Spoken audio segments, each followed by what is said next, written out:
Imagine waking up tomorrow and realizing you no longer feel hungry.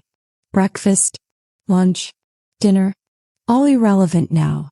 Instead, as sunlight streams through your window, you feel something stir within you, a strange, buzzing energy spreading through your skin. Suddenly it clicks. You've evolved to photosynthesize.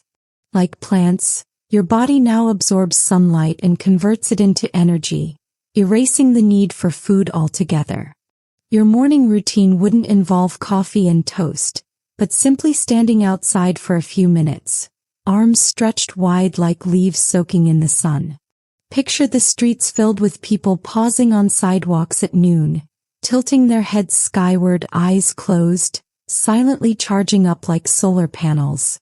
At first, the world would celebrate. Hunger, the most ancient struggle of our species, would vanish overnight. No child would cry for food. No war would be fought over farmland.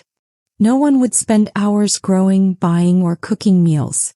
The food industry, worth trillions, would collapse in an instant. Restaurants would close, supermarkets would go dark, and entire cultures built on cuisine would face an existential crisis. Imagine Italy without pasta, Japan without sushi, Mexico without tacos. Generations of recipes, traditions, and flavors would evaporate, leaving behind not just an economic void but an emotional one. Meals have always been more than fuel. They've been rituals, symbols of love, and reasons to gather. Without them, human relationships themselves would change. But the consequences wouldn't stop there. Think about agriculture.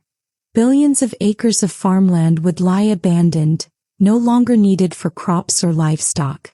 Forests could regrow across the planet, carbon emissions from farming would plummet, and animals once raised for slaughter would either vanish or return to the wild. Earth would begin to heal in ways that once seemed impossible. Yet new challenges would arise. For the first time in history, humanity's survival would depend not on food supply, but on sunlight. Cloudy regions, long winters, or countries near the poles would suddenly be disadvantaged. Imagine Scandinavia during a 6-month night. Entire populations struggling to survive without solar energy. Wars wouldn't vanish. They'd just shift from food to light, with nations fighting over territory closer to the equator where sunshine is abundant and reliable. Now picture society adapting. Cities might be redesigned with glass domes and rooftop gardens to maximize exposure. Workdays could revolve around the sun's cycle, people stepping out at midday for mandatory charging breaks. Fashion would change too, with clothing designed not for style alone but for maximum skin exposure. Office towers might have entire floors converted into sunbathing atriums, where employees lie on loungers like futuristic plants. And those with genetic mutations allowing them to photosynthesize more efficiently could become the new elite, worshipped as solar-rich, able to thrive on less sunlight while others weaken in its absence. And what about pleasure? Eating has always been one of humanity's deepest joys. Even if survival no longer requires it, would people still crave the taste, the crunch, the sweetness, the bitterness? Maybe synthetic kitchens would pop up, offering flavor experiences detached from nutrition. Pure taste for the sake of sensation, like art for the tongue.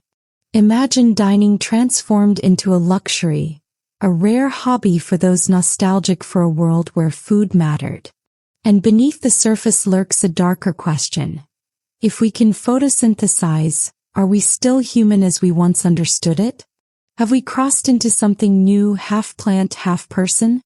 As centuries pass, humans might become unrecognizable, taller, greener, their skin lined with chlorophyll patterns, standing still in fields for hours like forests of flesh and bone.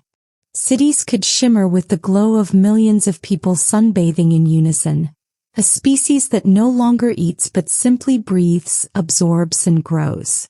It would be a paradise for some, a nightmare for others, but either way the truth would be inescapable. The future of humanity wouldn't be written in kitchens or fields, but in the endless dialogue between sunlight and skin.